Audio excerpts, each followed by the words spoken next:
অভিশপ্ত ভূতুড়ে বাড়ি। মোহিনীপুর নামের একটি বড় শহরে থাকত রবি এবং তার পরিবার। মা, তুমি সাবধানে থেকো। আমি চলে আসবো কালকের মধ্যে, আর তোমার জন্য কি নিয়ে আসবো অবশ্যই বলো। না রে বাবা, আমার কিছু লাগবে না, তুই সাবধানে আয়, তাহলেই হবে। আসলে রবি কাজের সূত্রে মাঝে মাঝে বাইরে যেত, সেই কারণে আজকেও সে যেতে থাকে তার একটি কাজে।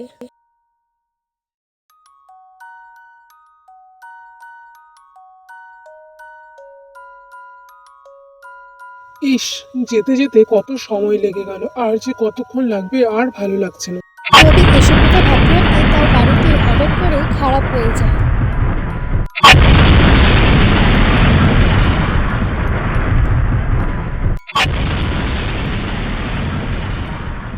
ধুর, আর ভালো লাগে না।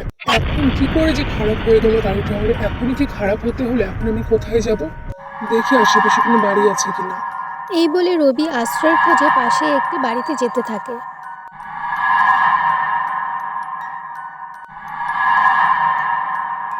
কেউ কি বাড়িতে আছো? আমাকে কি একটু সাহায্য করবে? আমার গাড়িটা খারাপ হয়ে গেছে। এভাবেই রবি বেশ কিছুক্ষণ ধরে সে বাড়ির লোকজনকে ডাকতে থাকে। এরপরে বাড়ির ভেতর থেকে একজন এসে তাকে নিয়ে যায়।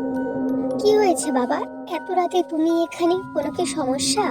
হ্যাঁ আন্টি, আমার গাড়িটি খারাপ হয়ে গেছে। আজকে রাতটা যদি আমাকে এখানে থাকতে দিতেন তাহলে খুব ভালো হয়। কেন দিব না, অবশ্যই দিব। এভাবে করে রবি এবং সেই মহিলার কথাবার্তা চলতে থাকে। কি হলো বড় মা, কোনো কি সমস্যা? আর এই ছেলেটির এখানে কি হয়েছে? এখানেই বা কেন? কি হলো বড় মা? আসলে এই ছেলেটির গাড়িটি খারাপ হয়ে গেছে, ঠিক সেই কারণে আমাদের এখানে একটু আশ্রয়ের খোঁজে এসেছে।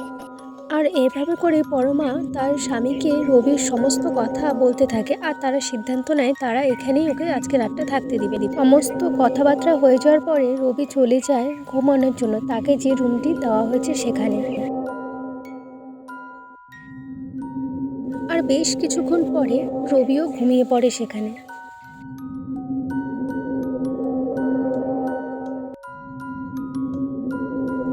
কিন্তু হঠাৎ করে আবহাওয়ার পরিবর্তন হতে থাকে, আর দেখা যায় সেই মহিলা এবং তার স্বামী সেখানে এসে হাজির হয়।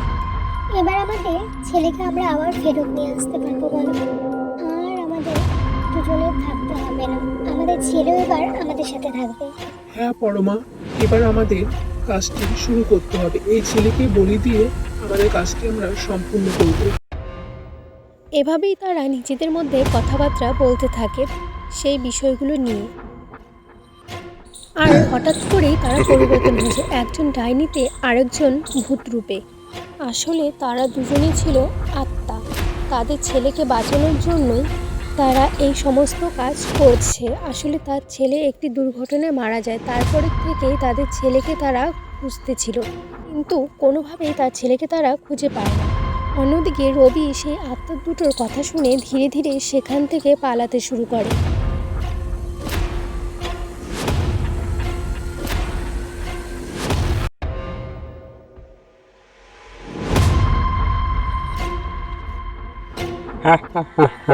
তুই কি ভাবলি আমাদের হাত থেকে তুই পালিয়ে যেতে পারবি? এতদিন ধরে আমরা এই দিনটার অপেক্ষা করছি, আর তুই পালিয়ে যাবি? এটা কখনো হতে পারে না।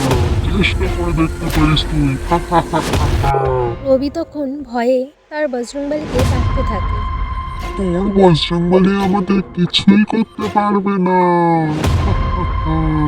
কিন্তু তার কিছুক্ষণ পরে দেখা যায় রবির মন্ত্রে সেখানে আগুন ধরে যায়, আর সেই আত্মা দুটো উধাও হয়ে যায়।